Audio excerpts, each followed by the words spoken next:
ඔබ මේ දකින්නේ පාකිස්තානයේ එක්තරා ප්‍රදේශයකදී කණ්ඩායමක් මුහුණ දුන් සිදුවීමක්.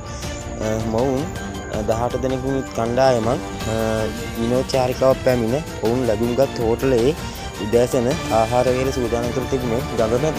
ඉතින් මොවුන් ගඟ මැද උදෑසන ආහාර වේල ගැන විනෝද වෙමින් සිටියා.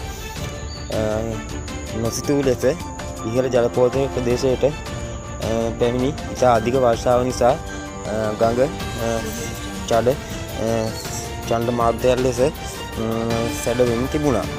ඉතින් මොවුන් මෙම ගඟේ ගඩුවීමට තිබුණත් ගඩුවීමට බැරි තරම් ජල කන්දරාවක් දෙපැත්තෙන් ගලාගෙන මෙන් තිබුණා.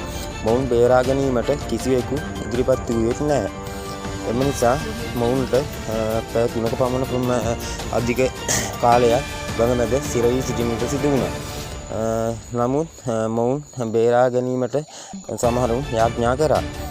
ටිකෙන් ටික ගඟේ රැස් හැඩපහර රළු වෙමින් තිබෙන මොහොතක මොවුන් ඉතා බලපත් ලෙස කෑ ගසමින් අවට අයගෙන් උදව් ඉල්ලමින් සිටියා.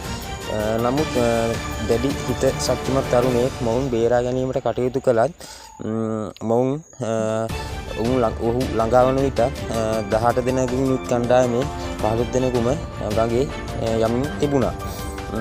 අවාසනාවන්ත ලෙස ඔවුන් 15 දෙනාම දිවි අහිමි කර තිබුණත් වාසනාවට මෙන් 3 දෙනෙකුට ජීවිතය රැක ගැනීමට මෙම තරුණයා කටයුතු කරමින් සිදු වුණා. ඉතින් ඔයාලත් මේ වගේ ගඟවල් වල ඇලවල් වල නාන්න යනකොට මේ වගේ සිදුවීම් සිදු වෙන්න පුළුවන්. ඉතින් මේ පිළිබඳව ඉතා අවධානයෙන් කටයුතු කරන ලෙස ඉල්ලා සිටිනවා.